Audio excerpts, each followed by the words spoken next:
আসসালামু আলাইকুম। সবার আগে বাছাই করা 10টি আন্তর্জাতিক খবর জানিয়ে দেব। প্রথমেই থাকছে শিরোনাম। তবে তার আগে অনুরোধ থাকবে ভিডিওটিতে একটি লাইক দিবেন।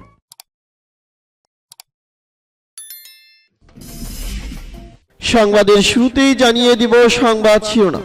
ফুরাচ্ছে গোলাবারুদের মজুদ, বেলচা নিয়ে লড়ছেন রুশ সেনারা। এরপর জানিয়ে দিব আজারবাইজান আর্মেনিয়া সীমান্তে গোলাগুলি, নিহত 5। এরপর থাকছে জয়শঙ্কর চীনের হুমকি বুঝেন না, বললেন রাহুল গান্ধী। এরপর থাকছে এবার আজব রেজিমেন্টের কমান্ড সেন্টারে হামলা চালিয়েছে রাশিয়া।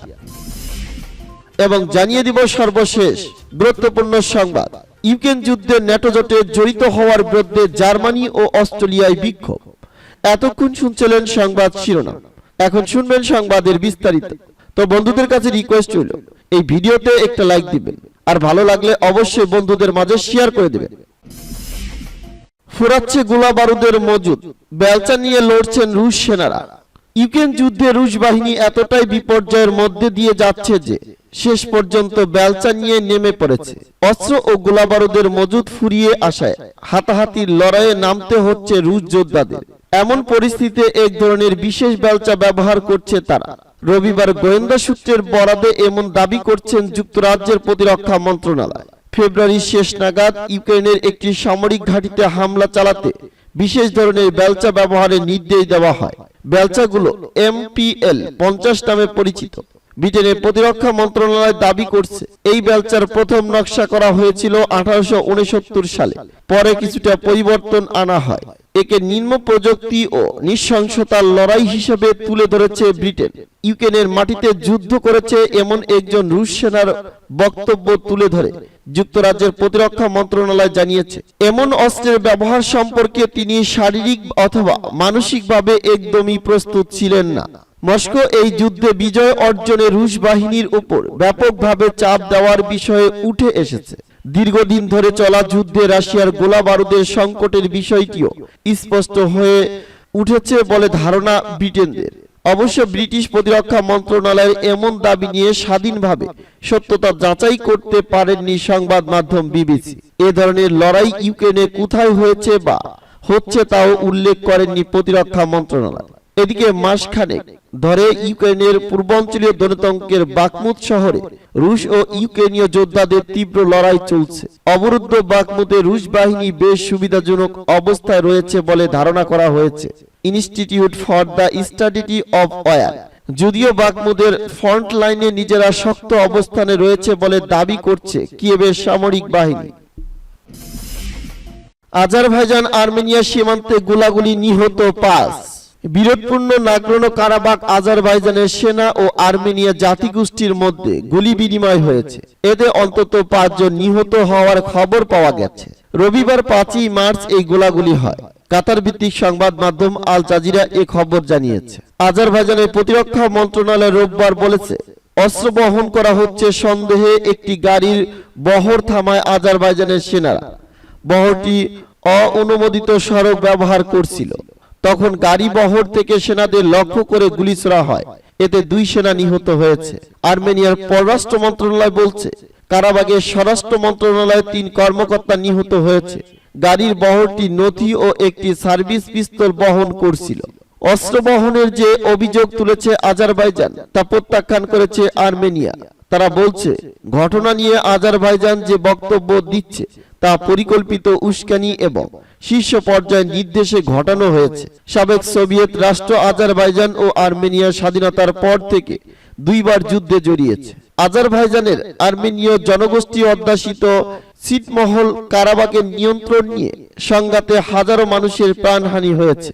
2020 সালের সংঘাতে 6500-এর বেশি প্রাণহানির পর একটি ভঙ্গুর চুক্তি হয়। এর আওতায় কয়েক দশক ধরে নিয়ন্ত্রণে থাকা কিছু ভূখণ্ডের অধিকার ছেড়ে দেয় আর্মেনিয়া। আজারবাইজানের প্রতিরক্ষা মন্ত্রণালয় বলছে, এই ঘটনা আবারও দেখিয়ে দিচ্ছে লাচিন খাসকেদি শহরে একটি উপযুক্ত চেক পয়েন্ট গড়ে তোলা প্রয়োজন। আর্মেনিয়ার পররাষ্ট্র মন্ত্রণালয় বলছে, নাগরোনো কারাবাখ ও লাচিন করিডোরে একটি আন্তর্জাতিক ফ্যাক্ট ফাইটিং টিম পাঠানো জরুরি হয়ে পড়েছে। জয়শঙ্কর চীনের হুমকি বুঝেন না, বললেন রাহুল গান্ধী। ভারতের সবচেয়ে পুরনো রাজনৈতিক দল কংগ্রেসের জ্যেষ্ঠ নেতা রাহুল গান্ধী বলেন, পররাষ্ট্রমন্ত্রী এস জয়শঙ্কর চীনের হুমকি বুঝেন না। ভারতে চীনা সেনাদের অনুপ্রবেশ প্রসঙ্গে লন্ডনে তিনি বলেন, চীন এ ধরনের কাজ আবারও করতে পারে। লন্ডনে ইন্ডিয়ান জার্নালিস্ট অ্যাসোসিয়েশনের সদস্যদের সঙ্গে আলাপকালে কেরালা রাজ্যের ওয়েনাদের এমপি রাহুল বলেন, তিনি ভারতের বিদেশ নীতিকে সমর্থন করেন। পররাষ্ট্র নীতি সহ ইউক্রেন যুদ্ধে দিল্লির অবস্থান নিয়ে রাহুলের সঙ্গে কথা বলেন সাংবাদিকরা। প্রশ্নের উত্তরে কংগ্রেস নেতা বলেন, ভারতীয় পররাষ্ট্র নীতিকে আমি সমর্থন করি, এর সঙ্গে খুব বেশি দ্বিমত নেই আমার। ভারতীয় সীমান্তে চীনা সেনাদের অনুপ্রবেশ প্রসঙ্গে রাহুল বলেন, আমাদের ভূখণ্ডে 2000 বর্গ কিলোমিটার চীনের পিপলস লিবারেশন আর্মির হাতে। কিন্তু প্রধানমন্ত্রী নরেন্দ্র মোদী নিজেই বলেছেন, কেউ ভারতীয় ভূখণ্ডে প্রবেশ করেনি, ভারতের 1 ইঞ্চি জমিও নেওয়া হয়নি। তার এমন মন্তব্য আমাদের সমালোচনার অবস্থানকে শেষ করে দিয়েছে। রাহুল মনে করেন, সীমান্তে চীনের সেনারা যা করছে তা নিয়ে দিল্লিকে আরো সতর্ক হওয়া দরকার। প্রতিকূল পরিস্থিতিতে আমাদের খুব সতর্কতা অবলম্বন করতে হবে। আমি মনে করি না সরকারে অর্থ সংকট রয়েছে। আমি মনে করি আপনি যেভাবে বিষয়টি উপস্থাপন করছেন তাতে ত্রুটি আছে। কংগ্রেসের চীন নীতি সম্পর্কে সাংবাদিকদের রাহুল বলেন, কংগ্রেসের নীতি ছিল তারা কাউকে ভারতীয় ভূখণ্ডে অবৈধ প্রবেশের সুযোগ দেয় না।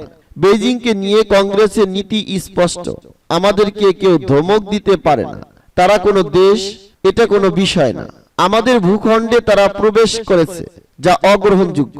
আমাদের সেনাদের হত্যা করেছে, এ বিষয়টি প্রধানমন্ত্রী অস্বীকারও করেন।